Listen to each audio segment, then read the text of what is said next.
There was a number of years after the death of the Prophet when Imam Ali had important spiritual responsibility for the community, but did not have any political power. And during this time, he focused on training people in understanding the Quran, in memorizing the Quran, training them in their life of prayer and devotion to God. We can say that he was the spiritual guide of people rather than one who had political power. Now, this period of some years of political powerlessness was also experienced in the lives of Imam Hussain and of Imam Hussain. And we know that in that period of time between the mortal wound that Ali received and his death, he designated his son Hassan as the next Imam after him. But of course, the opposition that was there to Ali in his leadership of the community continued on after his death. This opposition to the leadership of the Ahl al-Bayt was of course led by Muawiyah on behalf of the Umayyads based in Damascus. And it was clear that Muawiyah thought that he should now take on the leadership of the community. Now, Muawiyah had assembled a very strong army based in Syria. This was an army that was already proven, not only in Syria, but also in Egypt.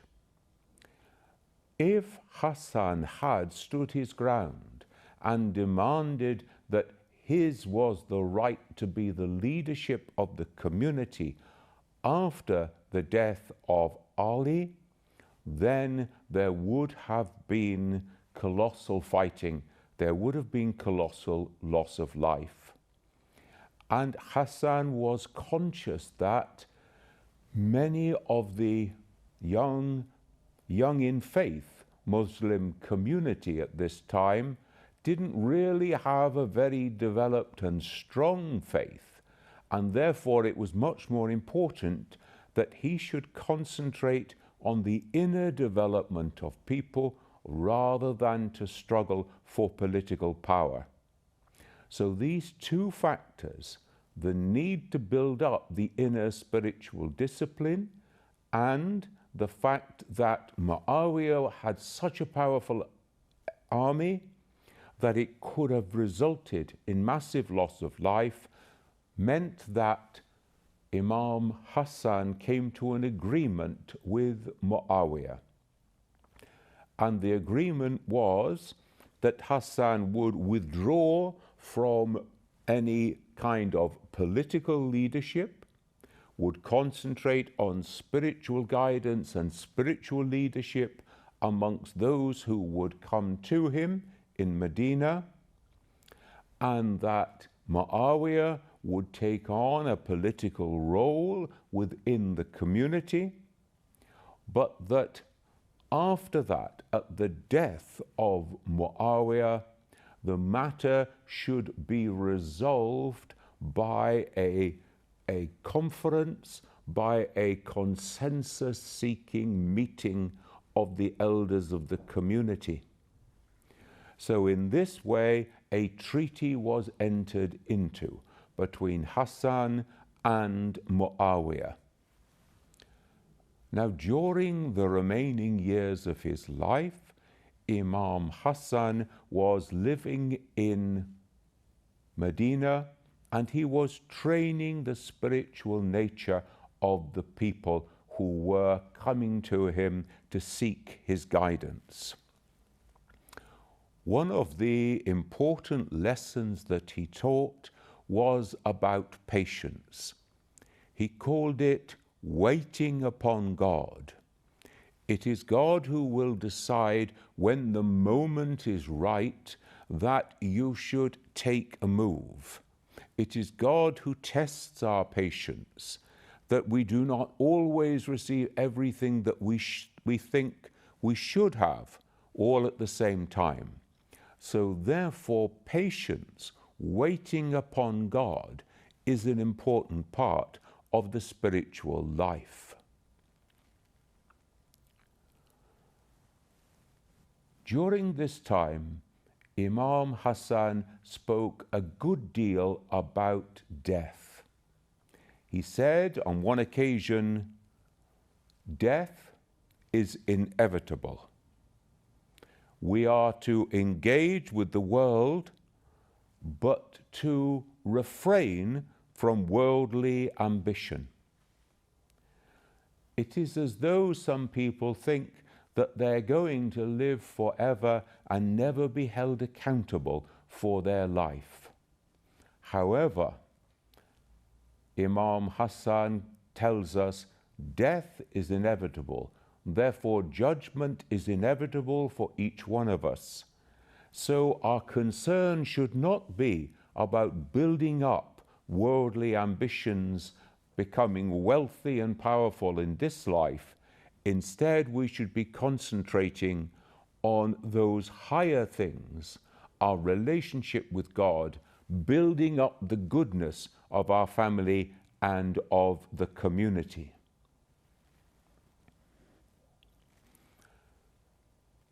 Hussain always keeps telling people to seek the company of wise men and women. Why? Because the company that we keep shapes our very character. It shapes our outlook. It shapes the way that we think, the way that we act. So if we seek pious, wise company, then that piety and wisdom will also rub off and will shape the way that we grow and aspire as servants of God, as human beings living a human life here on earth. So seek the company of wisdom and piety, because then you will grow in those two virtues, says Imam Hussain. One of the remarkable things about Imam Hussain was his relationship with money. He tells people, you are to keep just that which you need, but to give away excess wealth. Don't be building it up and hoarding it. And there are reports that during his life, he would give away money, he would divide his wealth and his treasure and give it to different people so that his own teaching would be lived out in his own life too. And then, of course, when Imam Hussain died, it was the time for Hussein to take over the leadership of the community. But again, he remains true to that treaty which Hussain had entered into. And so he too lives a period of time without political power, just serving the spiritual needs of the community in Medina. We have some very profound sayings of Imam Hussain during this period. For example, he says, "Be steadfast and firm in the way towards what is right, even if your journey is full of pain and challenges." He knows very well that this journey is not going to be an easy one, and yet we are to keep steadfast on what is right, keeping on the path of God, enduring to the very end. Again, he says, "By God, I will never surrender to my enemies like a humiliated person, and I will never pledge allegiance to them like slaves."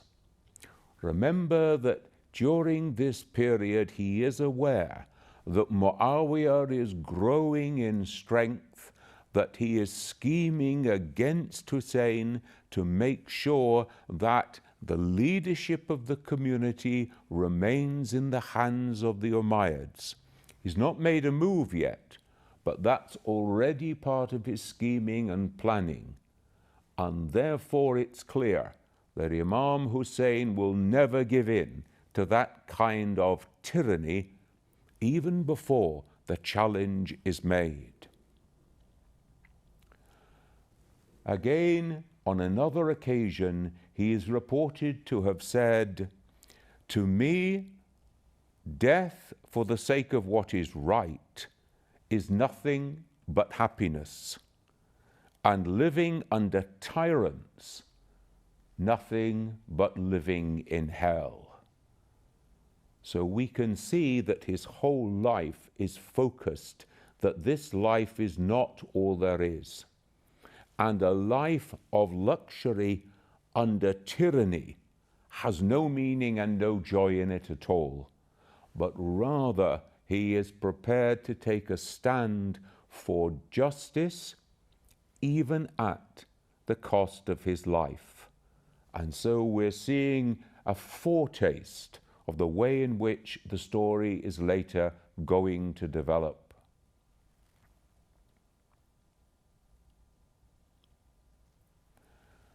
Another saying which is reported from Imam Hussain at this time is again about generosity.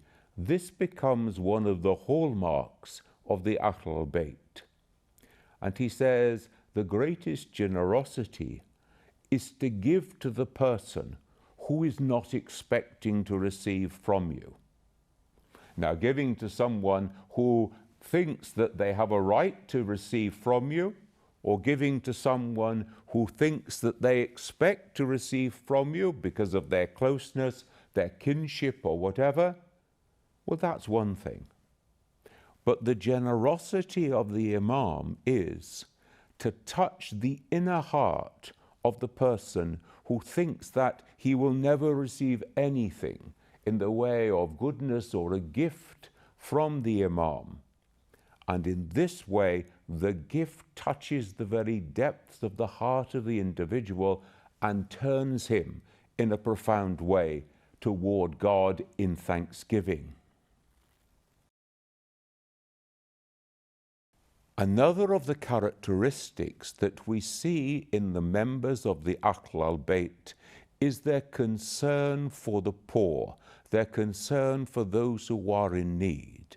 So again, Imam Hussain is reported to have said,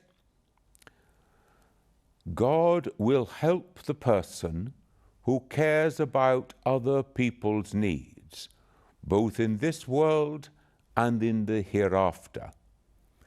So by doing what is right and caring for the poor and needy in this society, this will not go unnoticed by God, who will indeed remember that and respond by caring for the needs of that person, both in this life and in the hereafter.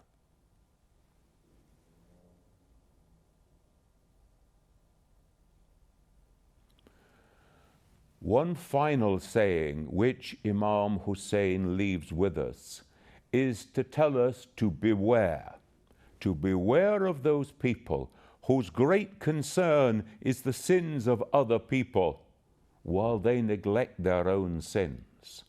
It calls us to a spirit of self-reflection, first of all, to make our peace with God, to remember our own status, our own sinfulness before God, and to seek the mercy and forgiveness, rather than be looking at other people, trying to find fault with them, instead of repairing our relationship, both with God and with other people. So Hussain is always calling on the best from people, trying to touch the goodness of their hearts, and in this way to lead them in that godly path that will lead them to flourish in this life and eventually to come to paradise.